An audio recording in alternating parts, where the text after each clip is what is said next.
And then it was discovered, thanks to the wonderful feminist that Blake Lively is. To people that are wondering in the comments if you should feel bad because she looks anxious, the answer is no, you shouldn't feel bad, and she should be anxious, okay? This was really, truly just high school bullying done to the Hollywood extreme. Think about how Justin Baldoni felt when he was in that basement at his own movie premiere, and they were laughing and dancing upstairs thinking that they had almost done it. The task is not on the people who caught you doing that thing to extend forgiveness to you when you have not asked for forgiveness. That is the important part here.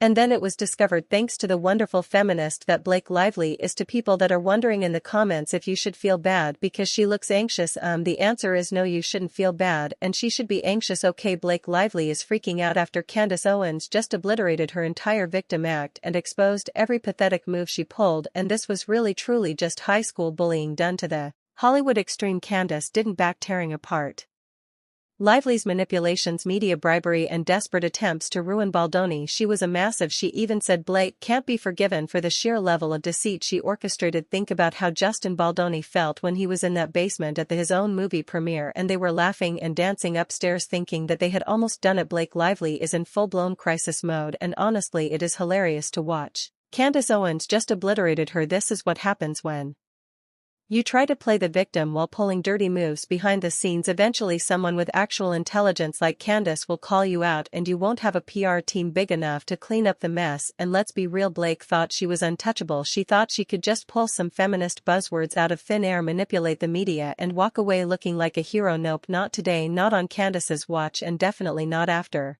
this epic public humiliation. The task is not on the people who caught you doing that thing to extend forgiveness to you when you have not asked for forgiveness. That is the important part here. Okay, this is the problem with Hollywood elites like Blake Lively and Ryan Reynolds. They live in this bubble where they think their fans are idiots. Blake wanted everyone to believe she was just a sweet little actress fighting against a big bad man, but Candace just ripped the mask off and exposed the real Blake, a conniving, hypocritical, PR-obsessed manipulator who thought she could weaponize the media. When you recapture that in your own imagination, recapture how Justin Baldoni and his family must have felt, realizing that if it wasn't for us meddling kids, okay, if it wasn't for us meddling kids, he would have effectively been branded as a sexual pervert. That would have been the story of Justin Baldoni. The internet is on fire right now because this isn't just a small takedown, this is a full-scale exposure of how celebrities play the victim while controlling the narrative behind closed doors. And Blake, she has no response. She's probably throwing things across the room, screaming at Ryan to call TMZ, while Candace just sits back and laughs. But let's talk about the fakest part of this entire situation, Blake's victim narrative. Oh, it is so bad it's actually funny. Candace called it out instantly. This woman went from Hollywood darling to suddenly claiming she was oppressed by the industry, and not only did the media eat it up, but she had the audacity to push this narrative while actively trying to destroy Justin Baldoni's career. This was meant to be an act of evil against a harmless person. She sensed his weakness and she went for it. And yes, I too would be anxious and uncomfortable if the world finally saw me for exactly what I was. You can't have it both ways, Blake. You can't pretend to be this poor helpless victim while at the same time working behind the scenes with PR teams to smear your opponent. Candace pulled the receipts Blake's own team was feeding TMZ, People magazine, and Variety with a pre-planned scripted sob story. And let's talk about the wild contradictions in her statements, because Candace tore that apart like a forensic detective. Blake swore up and down in December 2024 that Justin Baldoni was a monster and that she had been suffering for years. Then when February 2025 rolled around, suddenly her own legal filing started contradicting her earlier claims. I don't forgive it, I will not forget it. But when she comes down and asks for an apology, then we can revisit that question. Candace pointed it out so effortlessly. Blake's timeline makes no sense. If she had real evidence, why did she have to keep changing her story to fit the media's reaction? The answer is obvious. There was no real case. It was one giant PR stunt designed to get media sympathy while crippling Baldoni professionally. Candace wasn't buying the nonsense for even a second, and neither should anyone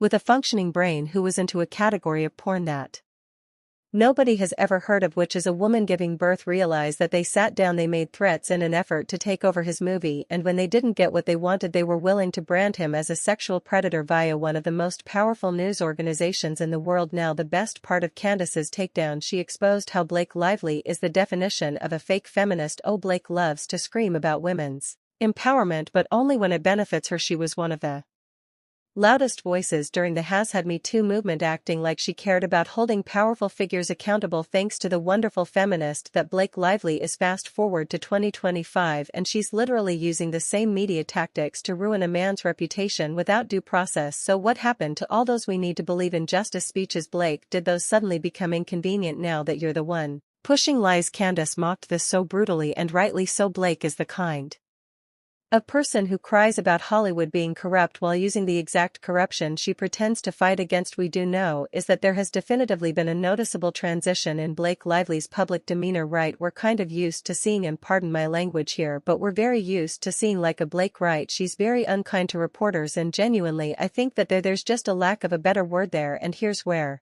it gets even funnier. Candace pulled out Blake's own words from 2018 where she trashed Hollywood's manipulation. Blake literally gave interviews talking about how PR teams spin narratives to protect big-name celebrities. She used to go on and on about how people in the industry use their power to twist the truth, and now she's doing the exact same thing but expects people to believe she's different. Candace exposed it all, and the irony is so rich it should be illegal. You can't stand for justice when it's convenient and then manipulate the media when you're the one facing scrutiny. She seems to hates the press junkets. Over the years she barely seems to enjoy her fans. She kind of thinks that she's above her fans, thinks she's above the press. And let's not forget the backlash from actual feminist groups. They don't want to be associated with Blake anymore. That's how bad this has gotten. Candace pointed out that some feminist organizations are starting to quietly distance themselves because they can see the writing on the wall. Supporting Blake in this case is a guaranteed PR disaster. Nobody wants to back a celebrity who got caught weaponizing feminism for personal gain. This isn't about justice, it's about power and revenge, and Candace didn't let her get away with it. Question is, have they asked for forgiveness? And Blake Lively has not. She's not said sorry. She has not even said sorry to the court. She has not dropped the lawsuit. She has not made a statement. She has not apologized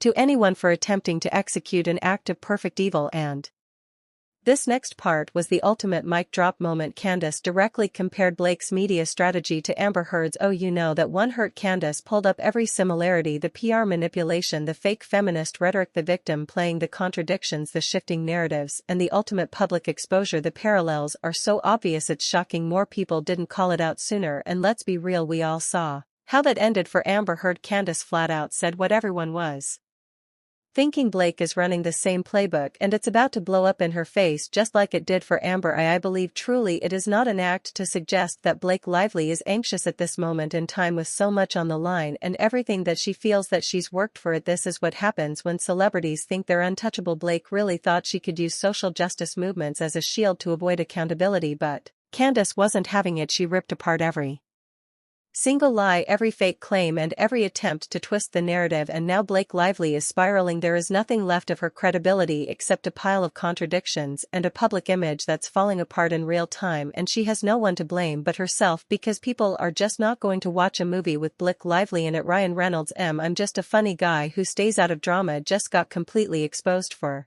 being knee-deep in his wife's legal mess, and Candace tore him apart for this man really thought he could play the background character while secretly pulling strings behind the scenes, and now he's getting dragged right into the fire with Blake. Candace came with receipts, and let's just say Ryan's good guy image is now officially in shambles. That we just showed you where he brought his mom in to mock Justin Baldwin and to make fun of him and his background and his family, and Ayasa Blake Lively was present when that was shot. So what did Candace find? Oh, just some little text messages from July 2024 that show Reynolds literally contacting Sony executives trying to pressure them into dropping Baldoni. Let's just take a moment to process this. Ryan Reynolds: people don't like Ryan Reynolds, especially the same guy who acts like he's too busy making quirky tweets and promoting his gene, was out here directly interfering in a legal battle because his wife's fake victim narrative wasn't working fast enough, and Candace did not hold back. She mocked the absolute hell out. Oh,